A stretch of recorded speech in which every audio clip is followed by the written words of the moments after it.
मराठीला अभिजात दर्जा मिळाल्यामुळे राज्यातली ग्रंथालये सुद्धा आता लवकरच समृद्ध होतील, असं प्रतिपादन डॉक्टर येळेगावकर यांनी युवा महोत्सवाच्या कार्यक्रमामध्ये अध्यक्षस्थानावरून बोलताना केले।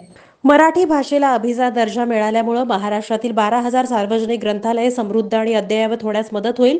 मराठी भाषेसाठी संशोधन करणाऱ्यांना सवलती मिळतील, उत्तम अनुवादकांना रोजगाराची संधी मिळेल। मराठी भाषा ही अद्ययावत ज्ञान प्राप्त करण्याची, उद्योग व्यवसायाची, रोजगाराची, दैनंदिन व्यवहाराची भाषा होण्यासाठी जनतेचा मनापासून सहभाग आवश्यक आहे, असं सांगून पुण्यश्लोक अहिल्यादेवी होळकर सोलापूर विद्यापीठात मराठी विभाग आहे, पण त्या विभागात एकही कायमस्वरूपी नियमित प्राध्यापक नाहीत। ते सर्व कंत्राटी तत्वावर नेमले जात आहेत। महाविद्यालयाच्या पातळीवर सेवानिवृत्तीनंतर त्या रिक्त जागेवर शासनाकडून नियमित आणि कायम प्राध्यापक भरण्यास वर्षानुवर्ष परवानगी दिली जात नाही। आहेत ते सुद्धा कंत्राटी तत्वावर नेमले जातात, असं मत हिराचंद नेमचंद वाचनालयाचे अध्यक्ष डॉक्टर श्रीकांत येळेगावकर यांनी व्यक्त केलंय।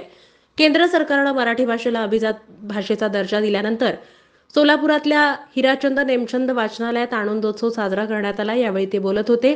प्रारंभी वाचनालयाचे अध्यक्ष डॉक्टर येळेगावकर, उपाध्यक्ष डॉक्टर श्रीकांत कामतकर, कार्यवाहक दत्ता गायकवाड, महाराष्ट्र साहित्य परिषद जुळे सोलापूर शाखेचे अध्यक्ष पद्माकर कुलकर्णी, प्रमुख कार्यवाहक गिरीश दुनाखे, पुण्यश्लोक विद्यापीठाचे सहकुलसचिव डॉक्टर शिवाजी शिंदे, वाचनालयाचे कार्यकारिणी सदस्य नरसिंग मेंगजी, नितीन वैद्य, प्राध्यापक पुष्पा आगरकर, प्राध्यापक सुलभा पिशवीकर या मान्यवरांच्या उपस्थितीत ज्येष्ठ साहित्यिक कुसुमाग्रज तथा विवा शिरवाडकर यांच्या प्रतिमेला लीळाचरित्र आणि ज्ञानेश्वरी या प्राचीन मराठी ग्रंथाला पुष्पहार अर्पण करून अभिवादन करण्यात आलं।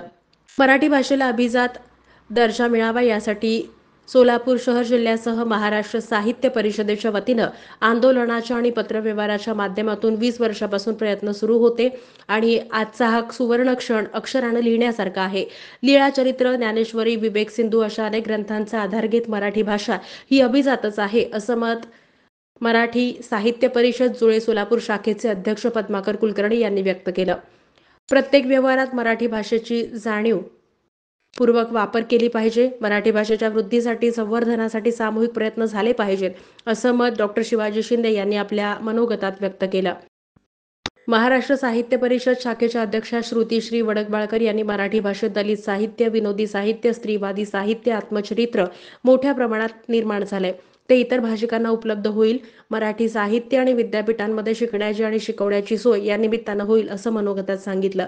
दत्ता गायकवाड यांनी या मनोगतात म्हटलं, मराठी भाषेला दर्जा मिळालेला आहे, तो मोठ्या प्रमाणात एकंदरीतच आपण पाहतोय की मराठी शाळा बंद पडत आहेत, त्या वाचवण्याचा प्रयत्न मराठी माणसानं यासाठी केला पाहिजे।